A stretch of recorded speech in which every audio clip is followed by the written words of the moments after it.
So, Chris, both the White House and Secretary Hegseth are now claiming there were no war plans that were texted, even though the NSC says the text chain is authentic. So I want to play what the reporter who had inadvertently got them, Jeffrey Goldberg, had to say about it. I saw Hegseth's response yesterday. It was just unserious. Obviously, this would, by the standard vernacular understanding of what war plan means, it was at 1:45, this is going to happen. At 1:52, this is going to happen. Then this happens. Then that happens. And then we do this. And then we do that. Okay, so both Tulsi Gabbard and Director Ratcliffe tried to argue again. No classified information was exchanged. Is this an argument over semantics? It is not. So I spent my entire career working counterterrorism with the intelligence community and with the special operations community.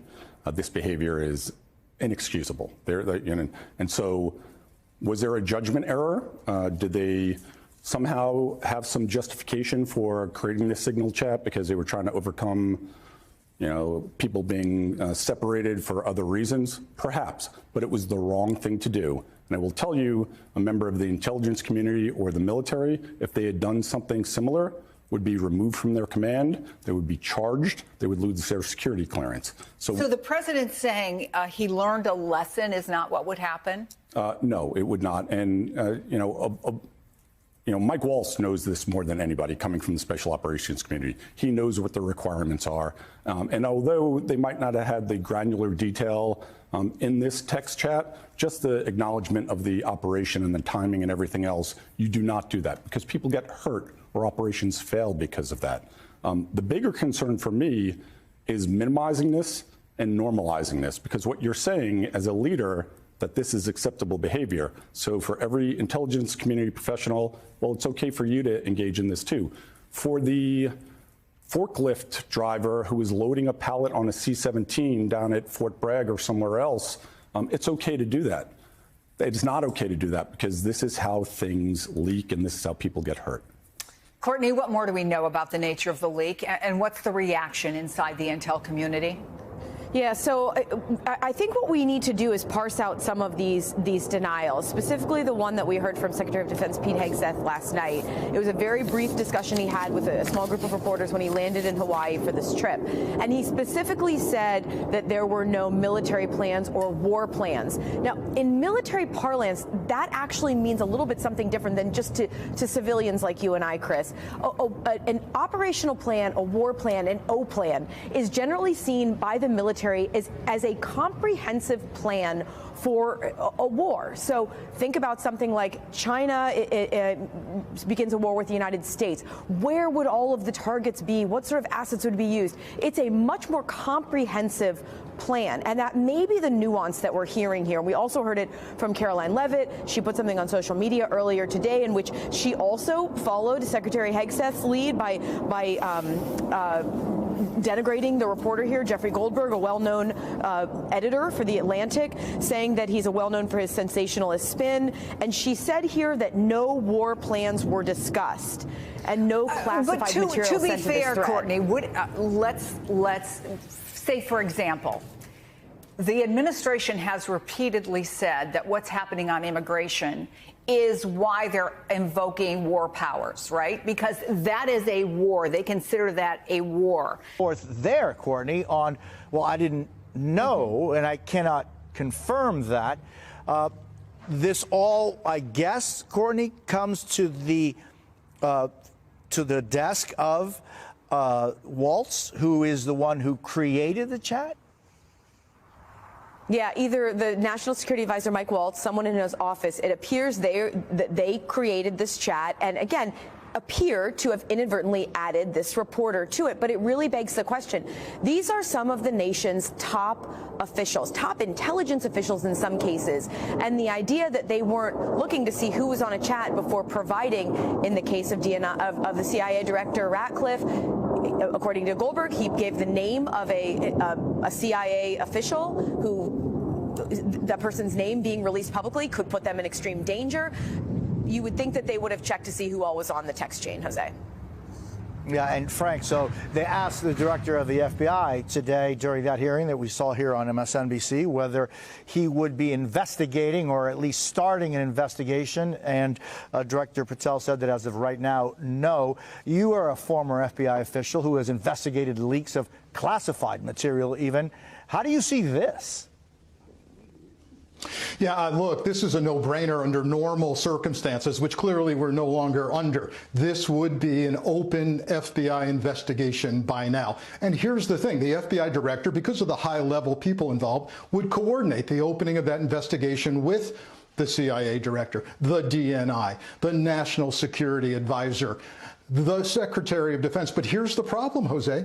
They were on the call, those people. So in those circumstances, they should be recusing themselves from anything to do with this inquiry. The National Security Advisor was on the call, yet what did we hear today? The National Security Council, where the National Security Advisor plays a significant role, is going to look into this. That's not right. This should be an FBI investigation. You heard the phrase today, authorized classification official.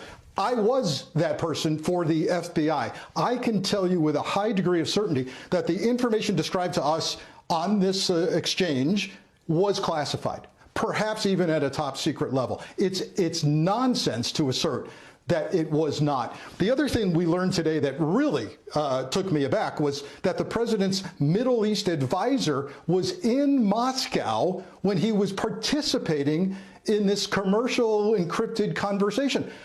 That is astounding that nobody took the time to say, hey, are we all inside the United States? Should we be doing this? He should have said, I'm in Moscow. I can't play on this call. So this gets worse and worse. If they had simply said, we screwed up, we'll fix it, it won't happen again, it would have served them much, much better.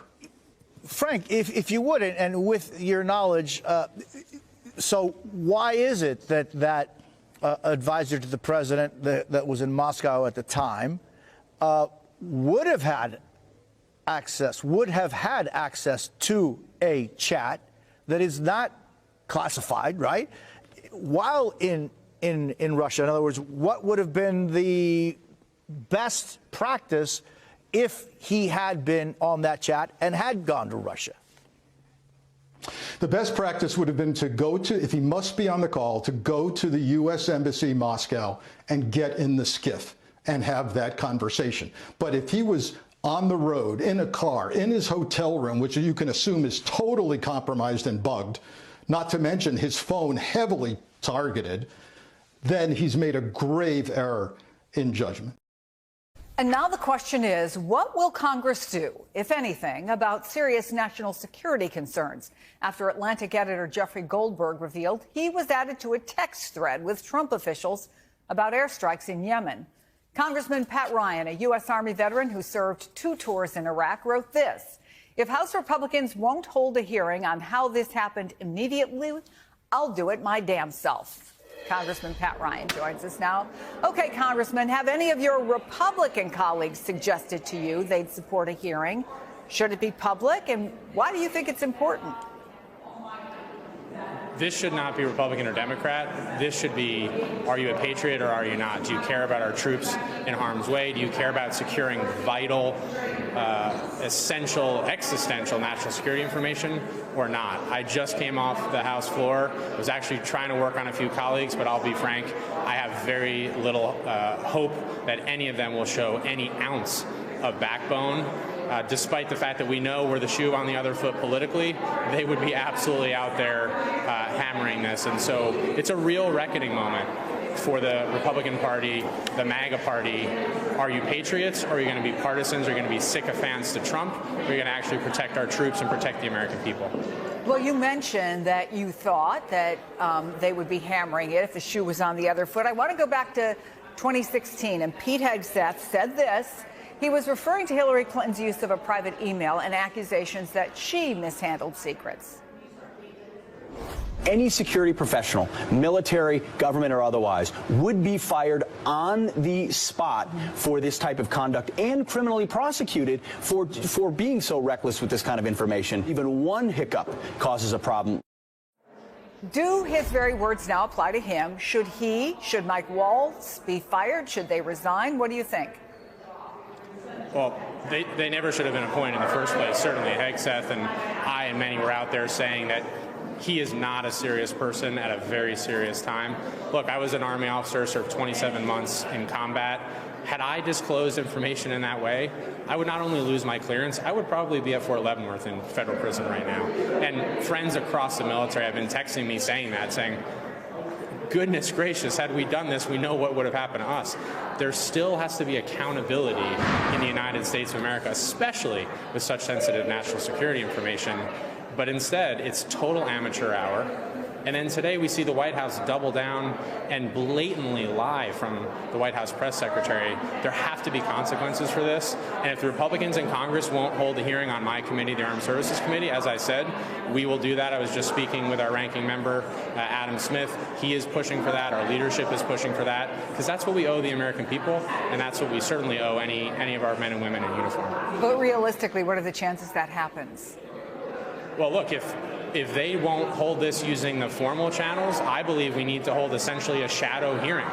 When the executive becomes unaccountable to the legislative branch, which is in Article 1 of our Constitution, then we need to escalate. And if this administration won't be accountable to the people, then we should have shadow hearings and other similar actions to hold them accountable. And my constituents, I come from a very purple competitive district, regardless of party, this is what they expect.